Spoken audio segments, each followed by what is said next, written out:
तो हेलो दोस्तों, आज मेरे क्लास में चल रहा था बहुलक का क्लास। तो ऐसा लगा कि आप लोगों को भी मैं बहुलक का जो क्लास था उसके बारे में जरा सा हम बता देते हैं। ये देखिए, आज चल रहा था मेरे क्लास में बहुलक और आपको हम आज बहुलक पढ़ा देते हैं। उसके बाद त्रिकोणमिति का वीडियो और तो जा ही रहा। ठीक, देखिए ये हमारा लिखा गया बाबू 7। देखो, इसमें हमको ज्ञात करना बहुलक। क्या ज्ञात करना? बहुलक। बहुलक का फॉर्मूला होता है L plus F1 minus F4 बटा 2 F1 minus F4 minus F2 अगुने H। इस बार 2024 के एग्जाम में आपको इस बहुलक से 5 नंबर का सीधा सीधा सवाल पूछा था, जो बिल्कुल इजी है, बनाना बिल्कुल इजी है ना। कैसे बताते हैं समझिएगा। बहुलक का मतलब होता है, सबसे पहले समझ लीजिए, जो संख्या बार बार आता है उसे बहुलक कहते हैं।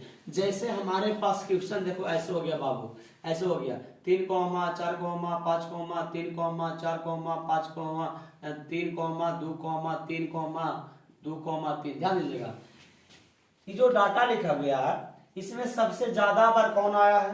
तो 3 आया। 3 आया कि ना, तो यही आपका हो गया बहुलक।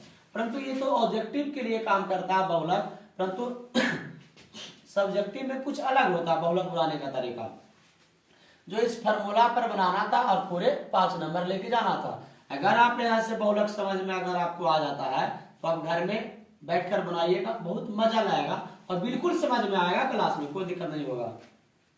देखो, सबसे पहले हमको ध्यान देना कि सर F1 F2 सब है कुछ ही, तो इसको हम लोग बोलते हैं बारहमारता, इसको बोलते हैं वर्ग अंतराल। क्या बोलते हैं? वर्ग अंतराल। ये सब आपका बुक में दिया रहेगा और आपको ढूंढकर बनाना है। बारहमारता में जाना है और उसमें सबसे बड़ी संख्या खोजना है। तो सबसे बड़ी संख्या हमको मिला 20। तो जो बड़ी संख्या होता है वही हमारा F1 होता है, अर्थात देखो F1 के मान 20 लिखा गया।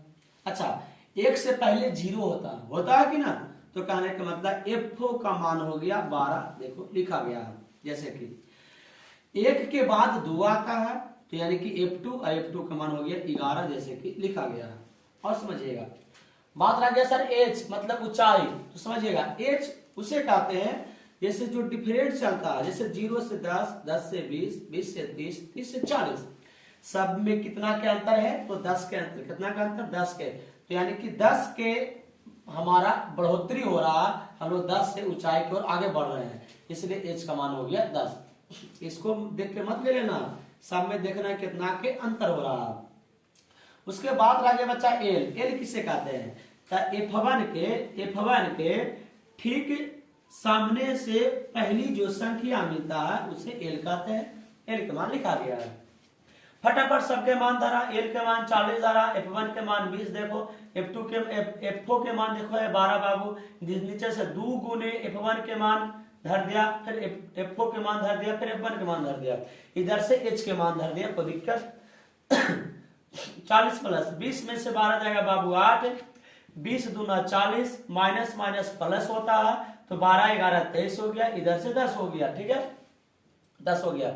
40 प्लस इधर से 8, इन दोनों में घटेगा तो 17 गुने 10। ठीक है, उसके बाद समझिएगा, जैसे हो गया 40 प्लस 8 दहे के 80 बटे 17 बराबर 40 प्लस, इसको भागा दीजिएगा तो हो जाएगा आपका 17 68, उसके बाद 0.7, 40 और 7 40 और 4 44.7 आंसर लगभग हो जाएगा। इस तरह से आपको बनाना था, एग्जाम में भी बनाना था इस तरह से, और आपको यहाँ से 5 नंबर बिल्कुल मिल जाएगा पूरे। थैंक यू, धन्यवाद। फिर मिलेंगे हम लोग अगले वीडियो में।